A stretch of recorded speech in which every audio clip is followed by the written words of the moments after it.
नमस्कार, मैं महेंद्र स्वागत करता हूं आपका द नेक्स्ट वॉइस में। एक तरफ काठमांडू की सड़कों पर खून से लाल जमीन, तो दूसरी तरफ युवाओं की चीखें और नारों की गूंज। यह दृश्य सिर्फ एक विरोध नहीं था, यह एक ऐसी लहर थी जिसने पूरे नेपाल की राजनीति को हिला कर रख दिया।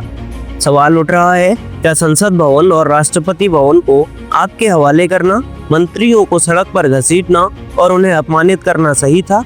या यह सब उस पीढ़ी की वीर गाथा है जिसने सिर्फ 35 से 36 घंटे में सत्ता बदलकर इतिहास लिख दिया? दोस्तों, यह कोई साधारण आंदोलन नहीं, यह नेपाल की पहली डिजिटल क्रांति थी। नेपाल सरकार ने अचानक फेसबुक, यूट्यूब, इंस्टाग्राम और व्हाट्सएप जैसे सोशल मीडिया प्लेटफॉर्म को बैन कर दिया।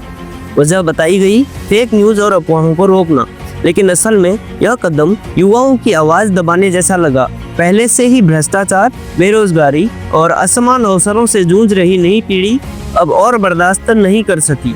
सोशल मीडिया बंद होना उसके लिए अपनी सांसें रोक देने जैसा था। यहीं से आग भड़क गई।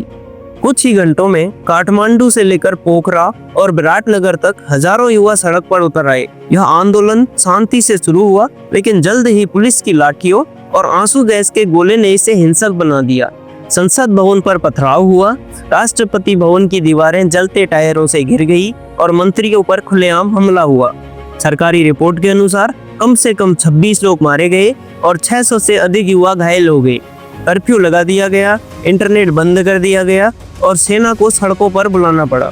लेकिन सबसे बड़ा झटका तब लगा जब यह खबर सामने आई कि गोलीबारी में सिर्फ प्रदर्शनकारी युवा ही नहीं, बल्कि स्कूल के मासूम बच्चों को भी निशाना बनाया गया। कई बच्चे स्कूल से घर लौट रहे थे, गोली की चपेट में आ गए। यह घटना पूरे नेपाल में गुस्से की नई लहर बन गई। लोग कहने लगे कि जब मासूमों की जान सुरक्षित नहीं है, तो फिर यह लड़ाई सिर्फ राजनीति की नहीं, बल्कि आने वाली पीढ़ी की सुरक्षा की भी है। इस आंदोलन को संगठित करने में एनजीओ हामी नेपाल के प्रमुख सुदान गरुड़ जैसे चेहरों ने बड़ा रोल निभाया। उन्होंने युवाओं को हिंसा से बचने और एकजुट रहने की अपील की। लेकिन जब हालात हाथ से निकल गए, तो यह आंदोलन एक अनकंट्रोल्ड ज्वालामुखी बन गया। जनता, खासकर छात्र, बेरोजगार युवा और मजदूर तबका, सबने खुलकर इस क्रांति में हिस्सा लिया। सोशल मीडिया बंद था, फिर भी लोग VPN और ऑफलाइन नेटवर्किंग के जरिए अपनी पूरी बात दुनिया तक पहुंचा रहे थे। इतिहास गवाह है कि इतनी तेजी से किसी भी लोकतांत्रिक सरकार का पतन शायद ही कभी हुआ हो। सिर्फ 35 से 36 घंटे में प्रधानमंत्री KP शर्मा ओली ने अपना इस्तीफा राष्ट्रपति को सौंप दिया। हालात इतने बिगड़ चुके थे, उनके पास पद छोड़ने के अलावा कोई चारा नहीं था। इस्तीफे के बाद ओली नजर से ओझल हो गए। उनकी सुरक्षा और लोकेशन को लेकर कयास लगने लगे। उनकी पत्नी राधिका साहब के राजनीति से दूर रही है, लेकिन इस बार जनता की नाराजगी परिवार तक जा पहुंची। लोग पूछने लगे, सत्ता के शीर्ष पर बैठे लोग जनता से इतने अलग थलग क्यों हो जाते हैं? इस पूरे घटनाक्रम में सबसे बड़ी मार छात्रों और आम जनता पर पड़ी। कॉलेज बंद हो गए, परीक्षाएं टल गई, बाजार और रोजमर्रा का जीवन रुक गया। कई छात्र प्रदर्शन में घायल हुए, कई की जान चली गई। गांव से लोग कहते हैं कि यह दर्दनाक है, लेकिन यह बलिदान बेकार नहीं जाएगा। युवाओं का कहना है, यह हमारी क्रांति है, हमारे भविष्य के लिए। तो दोस्तों, नेपाल में जो हुआ वह सिर्फ सोशल मीडिया बैन के खिलाफ गुस्सा नहीं था, बल्कि दशकों से लंबे आक्रोश का विस्फोट था।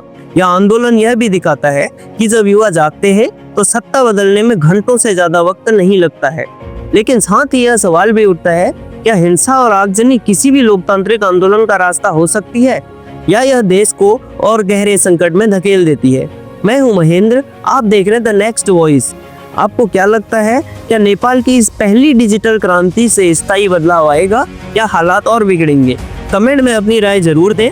अगर वीडियो आपको पसंद आए तो लाइक और सब्सक्राइब करना ना भूलें। हम मिलते हैं आपको जल्द ही एक नए अपडेट के साथ।